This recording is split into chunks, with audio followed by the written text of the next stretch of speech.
आइए तो आरंभ करते हैं।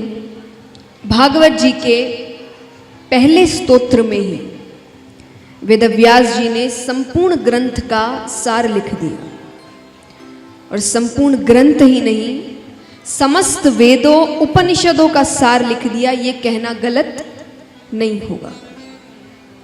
आइए पहले श्लोक से आरंभ करते हैं। सच्चिदानंद रूपाय विश्वोत्पत्त्यादि हेतवे तापत्रय विनाशाय श्री कृष्णाय वयं नुमः। श्री कृष्णाय वयं नुमः। शास्त्रों में आज देखिए ज्ञान की बातें ज़्यादा हैं, तो थोड़ा ध्यान से सुनिए। कल से आप भगवान की लीलाएं, भगवान के उत्सव आरंभ होंगे, पर आज आपको हम श्रीमद् भागवत का महत्तम सुना रहे हैं। महत्तम यानी महत्व। यही स्वरूप को लीलाओं के द्वारा बताया गया है बाकी के दिनों में, लेकिन सार यही है। तो शास्त्रों में भगवान के 3 स्वरूप बताए गए हैं, सत्य, चित्त और आनंद, मिलाकर हुए सच्चिदानंद। सच्चिदानंद रूपाय, ये भगवान का रूप माना गया है। तो क्या क्या है सच्चिदानंद में? सत्य, चित्त और आनंद मिलाकर हुए सच्चिदानंद। सत्य माने सच्चाई, सच, सत्य। सत्य क्या होता है? अगर परिभाषा पूछी जाए आपसे, सच की परिभाषा क्या है? जो कभी बदलता नहीं, अडिग रहता है, वो सच होता है। सच कभी बदलता नहीं। कोई भी परिस्थिति आए, कोई भी व्यक्ति आए, झूठ हर परिस्थिति, हर व्यक्ति, हर समय अनुसार बदलता है। इसीलिए कहते हैं एक झूठ को छुपाने के लिए 100 झूठ बोलने पड़ते हैं, है ना? 100 झूठ क्यों बोलने पड़ेंगे? क्योंकि आपको हर व्यक्ति, हर परिस्थिति के लिए एक नया झूठ बनाना पड़ेगा। एक ही झूठ सबको नहीं बोल सकते, आप पकड़े जाएंगे। तो अब हर व्यक्ति से, हर लोग से फिर समय बदलेगा तो वो झूठ और थोड़ा टेढ़ा मेढ़ा होगा। लेकिन सच ऐसा नहीं है। सच कितना भी समय निकल जाए, कोई भी व्यक्ति हो, उसके सामने वो बात एक ही रहेगी, वो कभी बदलती। तो जो कभी ना बदले वो सच। तो इस दुनिया में ऐसा कौन है जो कभी बदलता नहीं? एक की को नहीं उत्तर देना है, सबको देना है। कौन है ऐसा? भगवान। भगवान कभी बदलते नहीं। आप और हम यहां नहीं थे तब भी वो थे, आप और हम यहां हैं तब भी वे हैं, और आप और हम यहां से चले जाएंगे तब भी वो रहेंगे। वो कभी बदलते। तो आश्रय उसका लेना, सहारा उसका लेना जो बदले ना। जो बदल जाए, आपको धोखा दे दे, आपका साथ छोड़ दे, ऐसे का आश्रय लेकर क्या होगा? तो भरोसा किस पर रखना?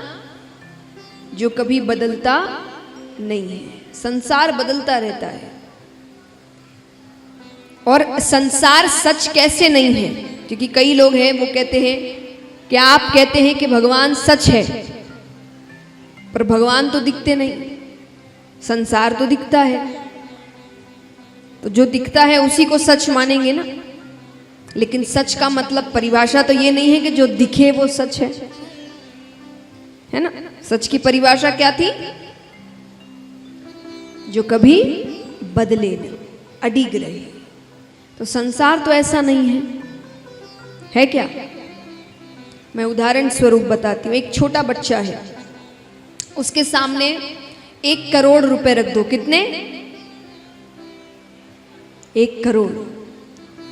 और एक तरफ कुछ खिलौने रख दो, बच्चा क्या उठाएगा? जोर से कहिए।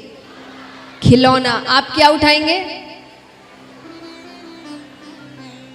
पैसा।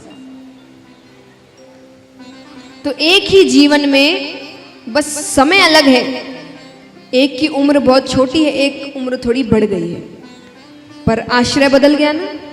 एक वक्त उसे खिलौना चाहिए, एक वक्त उसे पैसा चाहिए। और वही जब वो थोड़ा बूढ़ा हो जाता है तब उसे कहा जाए कि या तो उसे पैसे दिए जाएंगे या उसे परिवार का साथ दिया जाएगा। उसके पति पत्नी, बच्चे, माँ बाप, पोता पोती, दोता दोती सब साथ है, वो क्या चुनेगा? परिवार। यानी एक ही जीवन में आपका आश्रय 3 बार बदल गया। एक बार आपको किसी से मतलब नहीं, वो बच्चा अपनी धुन में है, उसको किसी से मतलब नहीं होता, उसको खेलने के लिए खिलौना मिल जाए बस। बड़े होने के बाद उसे बस पैसे मिल जाए, उसे किसी से मतलब नहीं। लेकिन वही बुढ़ापे में उसे बस परिवार मिल जाए, उसे और किसी से मतलब नहीं है। लेकिन इस पूरे जीवन में एक ऐसी चीज है जो बदली नहीं। एक छोटे से बच्चे को जब हम सिखाते हैं जय जय करो या जय करो, तो वो हाथ जोड़ लेता है। कई माँ बाप सिखाते हैं अपने बच्चों को, और वही जब बुढ़ापा आता है तो भगवान का नाम लेते ही रहते हैं। यानी इस पूरी जिंदगी में एक ही ऐसी चीज थी जो बदली नहीं, और वो थे भगवान। यानी बच्चे से लेकर बुढ़ापे तक व्यक्ति भगवान को याद करता ही रहता है। किसी ना किसी चीज में वो भगवान को बार बार याद करता है। बाकी चीजें बदलती है, कभी उसको परिवार चाहिए, कभी पैसा चाहिए, कभी कुछ चाहिए, लेकिन भगवान कभी। तो सच वो ही हुआ जो कभी बदलता नहीं। लेकिन फिर भी भक्ति को ज्यादा महत्व दिया गया है। कारण क्या है? ये मान लीजिए ये 2 कॉलेज हैं, इनकी डिग्रियां हैं भगवान को प्राप्त करना। तो एक कॉलेज है जिसमें आपको डिग्री के साथ साथ जॉब भी पक्की है। होती है ना कॉलेजेस जो आपको जॉब भी देती है, नौकरी भी वही देगी। और एक होते जो सिर्फ डिग्री देगी, बाहर जाके खुद काम ढूंढो। तो भक्ति और ज्ञान में यही अंतर है। भक्ति ने क्या वरदान मांगा भगवान से? भक्ति कहती है कि मुझे वचन दीजिए कि मेरे माध्यम से आपको जो भी बुलाएगा, धनवान हो कि गरीब हो, पुण्य करने वाला हो कि पापी हो, ऊंचे से ऊंचे कुल का हो कि नीच से नीच कुल का हो, लेकिन अगर उसने भक्ति के माध्यम से आपको बुलाया है, आप उसके घर जरूर जाएंगे। तो भगवान ने वचन दिया था कि मुझे जो भी भक्ति के माध्यम से बुलाएगा तो मैं उसके घर। तो यानी ये वो कॉलेज है जो डिग्री तो मिलती है आपको भक्त की, लेकिन नौकरी भी पक्की है। ज्ञान में आपको नौकरी खुद ढूंढनी पड़ेगी। इसीलिए भक्ति को ज्यादा कि यहां भगवान मिलेंगे ही मिलेंगे, क्योंकि उन्होंने खुद ने वचन दिया है कि जो भक्त बन गया उसको मैं दर्शन दूंगा। तो महाराज अब यहां पर सभी मिलकर भगवान को मना रहे हैं, संकीर्तन कर रहे हैं। आइए हम भी थोड़ा संकीर्तन करते हैं। तो महाराज इस प्रकार भगवान भक्ति, ज्ञान और वैराग्य, इन तीनों को दर्शन देते हैं, इनकी चिंता का नाश करते हैं।